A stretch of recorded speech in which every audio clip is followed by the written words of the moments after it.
You know, when we think of power, we picture certain things, don't we? Conquering armies, massive monuments, rulers demanding total obedience. But what if the most powerful form of control isn't loud and violent at all? What if it's quiet? What if it's invisible? Just let that sit with you for a moment. This isn't just a historical question. It's a challenge to everything we think we know about power. It suggests that the playbook we've all been studying, the one filled with spectacle and swords, might just be the sideshow to a much older, much smarter, and much quieter strategy. So let's dive in. We're going to explore a philosophy of power that, well, it doesn't need armies, and it doesn't need fear. It plays a completely different game, one that's way more subtle, and as you're about to see, a whole lot more lasting.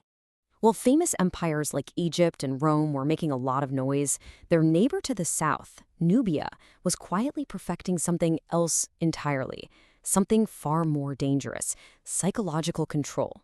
And trust me, once you understand their playbook, you are going to start seeing it everywhere. And this is where it gets really clear.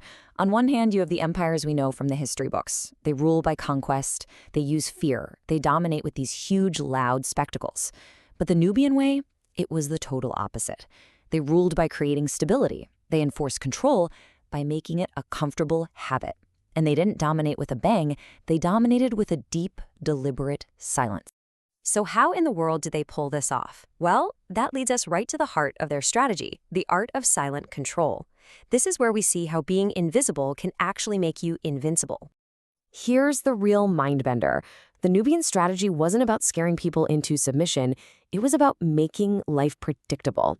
Their whole goal was to make things run smoothly. They secured the trade routes, they managed resources, all to make sure that life just worked. People didn't obey because they were afraid, they obeyed because order became a comfortable, easy habit. You can actually break their method down into 4 brilliant steps. First, provide undeniable stability. Secure the borders, make trade safe, make life reliable. Second, you let the results do all the talking for you. No need for giant statues when the markets are full and people are prosperous. Third, and this is the genius part, you don't erase the local cultures. No, you absorb them. You weave your own systems right into their traditions until you become essential. And finally, you create such a profound dependency on that system that challenging you feels like pure self-destruction. I mean, think about that. That's the core of it.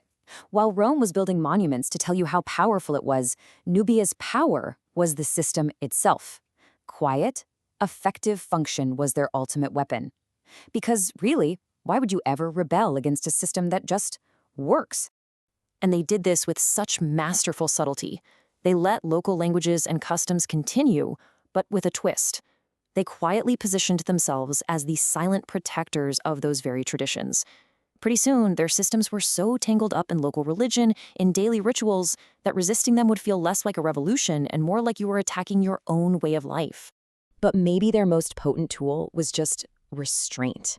They didn't micromanage, they didn't get involved in the little details of village life. They only controlled what was absolutely essential: the flow of resources, the movement of goods, and the source of political power. This created this powerful illusion that everyone was still in charge of their own lives, which just snuffed out any real desire to rebel. And all of this leads to the end game, something you could call the psychological lock. This is the masterstroke. It's that critical point when a population stops being afraid of their ruler and starts being terrified of the chaos that would come if that ruler's system disappeared. That fear, the fear of instability, is probably the most efficient form of control ever invented. So you might be thinking, okay, fascinating ancient history, but here's the uncomfortable truth. This ancient strategy, it never actually went away. It just put on a modern suit. Which, of course, raises the obvious question. If this method is so powerful, so effective, why isn't it as famous as the Roman Empire? Why don't we all learn about it in school? Well, the answer is kind of ironic.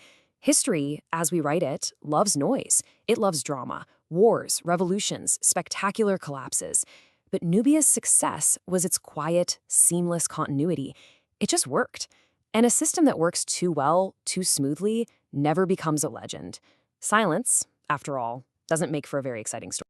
And look at this contrast. It's critical. Ancient tyranny was obvious, right? A visible ruler on a throne, using brute force, shouting propaganda.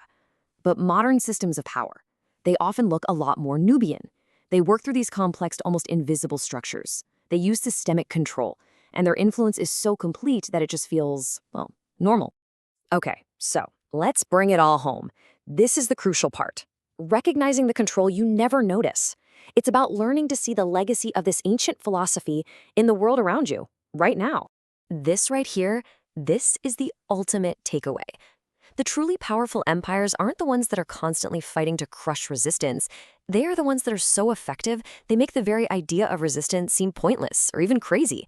They've already won before the battle even begins. And that is exactly why this is so important. Studying Nubia isn't just a trip back in time. It's a masterclass in modern strategy. It helps explain why some systems today feel so impossible to change, not because of some obvious iron-fisted rule, but because of our own quiet, comfortable dependency on them. The Nubian Empire is long gone, of course, but its philosophy, its method of control, that survived. Wherever you see stability valued more than freedom, wherever you see silence used instead of propaganda, and wherever the fear of chaos is used to keep things just as they are, you are seeing the ghost of Nubia. Which leaves us all with one final, lingering question to think about. Who is using this philosophy on you today?